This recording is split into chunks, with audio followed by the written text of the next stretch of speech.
PSC सारला छेड़वा के अंदर काम कर रहा हूँ। और अभी कुछ टाइम पहले मेरे हॉस्पिटल के पास में एक ठेका है, जिसको लेके मैंने जो ठेका का जो मालिक है, मैंने उसको बोला कि भाई इस तरीके से ये सारी चीज़ें होती हैं, ये आए दिन घटना होती रहती हैं हॉस्पिटल के अंदर, ये पी के ड्रामे वगैरह करते रहते हैं, तो या तो ये ठेके को कहीं और शिफ्ट करो या फिर मैं इसके ख़िलाफ़ में कोई कंप्लेन वगैरह मैं जिला कलेक्टर मैडम को दूँ। तो मैंने एप्लीकेशन लिखी थी, लेकिन फॉरवर्ड मैंने नहीं की। और उसके बाद में उसने उसका सोचा कि उसने कंप्लेन कर दी है।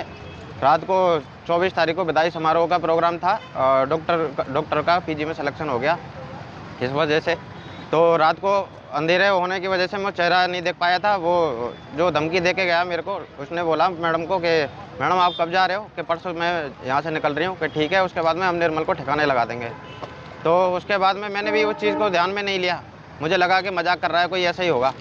उसके बाद में छोटा मोटा गाने का थोड़ा प्रोग्राम चल रहा था, तो मैं और हमारे जो डीओ भीकाराम जी हैं, हम लोग बाहर ज़रा टहलने के लिए निकले। उसके बाद में मेरे को पीछे से किसी ने आवाज़ दी तो आवाज़ मैं परिचय समझ के मैं उधर चला गया। और मैं जैसे ही वहाँ पे पहुँचा, पहले तो मेरा हाथ पकड़ के उन्होंने अंदर खींचा ठेके के अंदर। उसके बाद में उन्होंने बदतमीजी चालू कर दी, गाली गलौज चालू कर दिया। उसके बाद में उन्होंने हाथापाई चालू की, मेरी चीखें सुन के। उसके बाद में फिर वो जो मेरे साथ में भीकाराम जी थे, वो आए दौड़ते हुए, उन्होंने हाथ वगैरह जोड़े कि भाई इनको छोड़ दो, कोई बात नहीं है, इन्होंने कोई कंप्लेन वगैरह नहीं की है। लेकिन उसके बाद में भी उन्होंने हाथापाई बरकरार ऐसी की ऐसी रखी। उसके बाद में उन्होंने सरपंच जो वहाँ के मोहनलाल जाट हैं उनको फ़ोन किया। देन उसके बाद में वो तो आनन फानन थोड़ा टाइम लगा उनको आने में वहाँ पे। लेकिन वो भीकाराम को बोला कि तुझे भी मारेंगे, या तो तू चुपचाप बैठ जा, और आज तो इसको मार के छोड़ेंगे। इतने में जब सरपंच मोहनलाल जी वहाँ पे पहुँचे, तो उसके बाद में जो भीकाराम जी थे उनको बाहर निकाल दिया, और उसके बाद में अंदर से कुंडी लगा दी। और कुंडी लगाने के बाद में फिर उन्होंने मारा पीटी चालू कर दी, वो भी सरपंच साहब के सामने। जबकि उनका कर्तव्य ये बनता है कि वो झगड़ा वहाँ पे सुलझाए, मारा पीटी ना करने थे। आज मेरा ये हाल है, ये शायद वो उन्हीं की वजह से है। तो उस टाइम पे उनका कर्तव्य ये था कि मेरे को बचाए। इतने में जब भीकाराम जी को जब बाहर निकाल दिया था, तो पीएससी सारला जो बाउंड्री के जस्ट पास में ठेका है, तो वो बाउंड्री कूद के और वहाँ के जो स्टाफ है उसको लेके आए बुला के। और जब उसके बाद में फिर मेरे को वहाँ से निकाला, यहाँ तक कि जो मोहनलाल जी थे उन्होंने मेरे फ़ोन जो आ रहे थे वो फ़ोन तक छीन लिया। मैं फ़ोन कर रहा था स्टाफ से कांटेक्ट करने की कि भाई मेरे को कोई बचा ले, लेकिन वो म्यूजिक की वजह से शायद उन्होंने फ़ोन नहीं उठाए। और उसके बाद में फिर फ़ोन जो आ रहे थे, तो फ़ोन उनके हाथ में था, मोहनलाल जी के हाथ में। तो इसमें सीधी सी बात है, मोहनलाल जी भी संलिप्त थे इसके अंदर, क्योंकि पता नहीं वो, मुझे लगता है उस चीज़ का इन लोगों ने वो आक्रोश निकाला है कि बदला लेने के चक्कर में। घटना कब की थी और घटना करने वाले कितने लोग थे? घटना है 24 तारीख की, और रात के 10:30 बज रहे होंगे। मेरे से कम से कम आधे घंटे मारपीट इन लोगों ने की। एक तो जी आराम करके है जाटो के बेरा का, और एक धनाऊ का रहने वाला है जो ठेके का मालिक है शायद।